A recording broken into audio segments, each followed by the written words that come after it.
मायरा जुल्फकार के वालिद का कहना था कि पाकिस्तान से कई नौजवान लड़के लड़कियां जब लंदन तालीम के लिए आए तो उनकी मायरा से दोस्ती हुई और उन्हीं में से चंद के कहने पर मायरा पाकिस्तान आईं। उन्होंने दावा किया कि मायरा कत्ल केस में नामजद मुल्जिमान भी इसी तरह उनकी बेटी से मिले थे, जबकि मायरा के साथ उनके किराए के घर में रहने वाली सहेली उनकी किसी दूसरी दोस्त के तवस्सुत से उनसे मिली थी। मेरी बेटी मगरिब में पली बढ़ी है, जहाँ पर लड़के लड़कियां आपस में बात कर लेते हैं और उसे अजीब नहीं समझा जाता। मायरा के वालिद ने दावा किया कि मेरी बेटी के साथ जुल्म किया गया। मायरा के वालिद का कहना था कि पुलिस उनके साथ ज्यादा ताउन नहीं कर रही। उन्होंने दावा किया कि मायरा के दोस्तों और मुबैना मुल्जिमान से जिस तरह तफ्तीश की जानी चाहिए इस तरह से नहीं हो रही। उन्होंने मजीद कहा कि जब तक उनकी बेटी को इंसाफ नहीं मिल जाता वो इस मुल्क के हर साहिब इक्तदार शख्स से अपील करते रहेंगे। मायरा जुल्फकार के वालिद का कहना था कि मेरी बेटी ने वाक़े से कब्ल पुलिस को आगाह किया था कि उसे वार्निंग्स दी जा रही हैं और उसको खतरा है, लेकिन उन्होंने उसकी बात नहीं सुनी। मायरा के वालिद का कहना था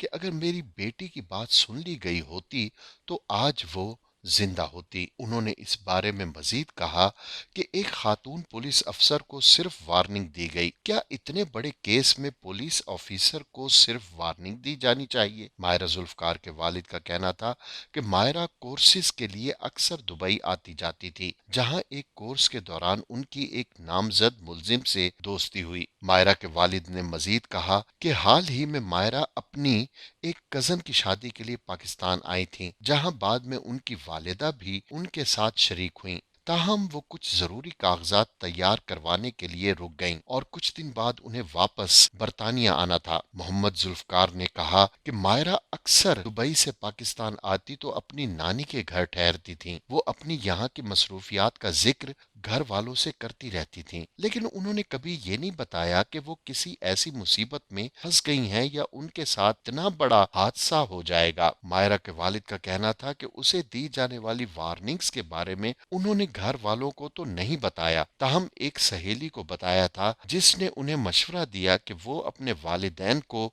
आगाह कर दें। इस पर मायरा का जवाब था कि ये इतना बड़ा मसला नहीं कि मैं अपने वालिद को परेशान करूं, मैं खुद वकील हूँ, इसलिए मैं इस मामले को खुद हल कर लूंगी। मायरा के भाई मोइज मोहम्मद का कहना था कि उन्हें यहाँ किसी पर भरोसा नहीं, क्योंकि कोई भी इस केस में ताउन नहीं कर रहा और ऐसा लगता है जैसे सब जान छुड़ाना चाहते हैं। इस मौके पर मायरा के भाई अश्कबार हो गए। उनका कहना था कि मुझे अब तक यकीन नहीं आ रहा कि मेरी बहन नहीं रही, ये सब एक बुरे ख्वाब की तरह लग रहा है। उनका रोते हुए कहना था कि मैं हर रोज सुबह उठता हूँ और ये सोचता हूँ कि ये सब हकीकत नहीं, वो मुझसे सिर्फ 3 साल बड़ी थी। मायरा के भाई का कहना था किसी को भी जिंदगी से महरूम नहीं किया जाना चाहिए, खास तौर पर ऐसे नौजवानों को जो मायरा जैसे हों। वो अपने पैरों पर खड़ी होना चाहती थी, अपने लिए खुद कुछ करना चाहती थी। उनका कहना था कि मायरा हमेशा फलाही काम करती रहती थी और वो हर महीने किसी न किसी फलाही काम के लिए अतियात देती रहती थी। उनके बकौल